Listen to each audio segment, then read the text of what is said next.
CPM Visakhapatnam జిల్లా 24వ మహాసభలో December 28, 29 తేదీలలో పెందుర్తి వేదిక జరగనున్నాయని సిపిఎం విశాఖ జిల్లా కార్యదర్శి ఎం జగ్గు నాయుడు తెలిపారు. శనివారం ఉదయం సిపిఎం జిల్లా కార్యాలయంలో జరిగిన 24వ మహాసభ పోస్టర్ ఆవిష్కరణ అనంతరం మీడియాతో మాట్లాడుతూ ఈ మహాసభలను విజయవంతం చేయడం కోసం జిల్లాలోని కార్మికులు, నాయకులు, శ్రేయోభిలాషులు ఆర్థిక సహకారాన్ని అందించాలని కోరారు. అంతేకాకుండా సిపిఎం అనేక కార్మిక ఉద్యమాలు, ప్రజా ఉద్యమాలు నిర్వహిస్తుందని, చెత్త పన్ను, విలువ ఆధారిత ఆస్తి పన్నుపై పెద్ద ఎత్తున ఉద్యమించడం జరిగిందని, చెత్త పన్ను చెల్లించవద్దని ప్రజలకిచ్చిన పిలుపు మేరకు ప్రజలు పెద్ద ఎత్తున స్పందించి చెత్త పన్ను చెల్లించలేదని ఆయన అన్నారు. నూతన ప్రభుత్వం చెత్త పన్ను రద్దు చేస్తూ ప్రకటన చేసిందని, ఇది ప్రజా విజయమని అన్నారు.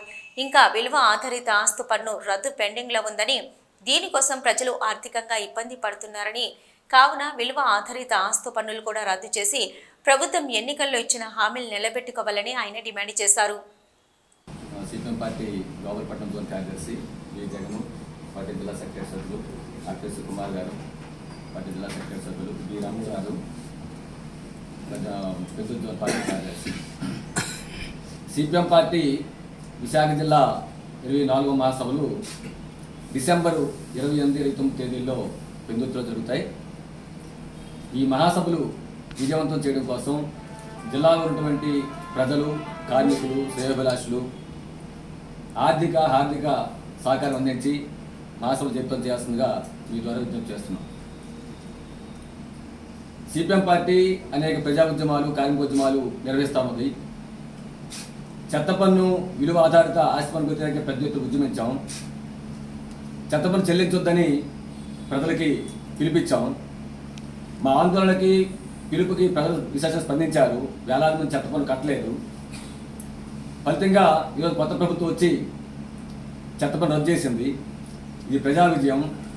విజయం సాధించినటువంటి ప్రజానీకానికి, రద్దు చేసినటువంటి ముఖ్యమంత్రికి సిపిఎం పార్టీ అభినందనలు తెలియజేస్తూ ఉంది. అలాగే విలువ ఆధారిత ఆస్తి పన్ను ఇంకా పెండింగ్ ఉంది. దీనివల్ల ప్రజలు తీవ్ర ఆర్థిక ఇబ్బందులు పడుతూ ఉన్నారు.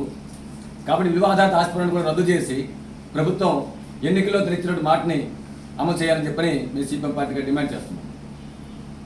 దీంతోపాటు స్టీల్ ప్లాంట్ పరిరక్షణ కోసం, ప్రభుత్వ రంగ సంస్థల రక్షణ కోసం సిపిఎం పార్టీ ఉద్యమాలు నిర్వహిస్తున్నది.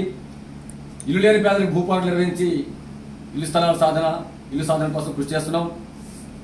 ప్రభుత్వ భూముల్లో పాకలు వేసుకుంటే వాళ్ళకి, ఇల్లు నిర్మించుకుంటే వాళ్ళకి పట్టాల కోసం పోట్లాడుతున్నాం.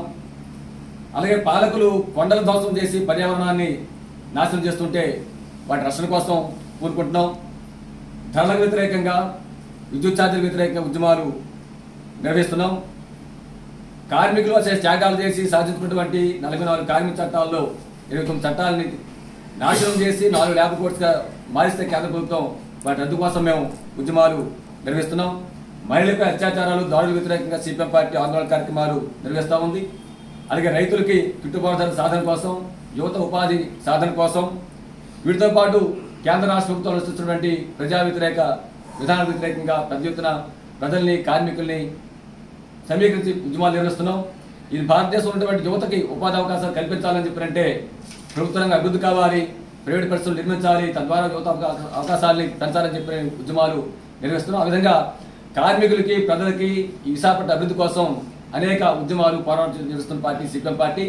ఈ పార్టీ తాలూకు మహాసభలు విజయవంతం కావడం రాబోయే కాలంలో విశాఖపట్నం అభివృద్ధి కోసం, ప్రజా సమస్యల పరిష్కారం కోసం, ప్రభుత్వ రంగ సంస్థల రక్షణ కోసం ఇది ముందుకు వెళ్ళేదానికి అవకాశం ఉంటుంది. కాబట్టి విశాఖపట్నం ప్రజానీకం ఈ మహాసభలు విజయవంతం చేయడం కోసం అన్ని విధాలుగా సహాయ సహకారం అందించాలని చెప్పని మీ ద్వారా విజ్ఞప్తి చేస్తున్నాం.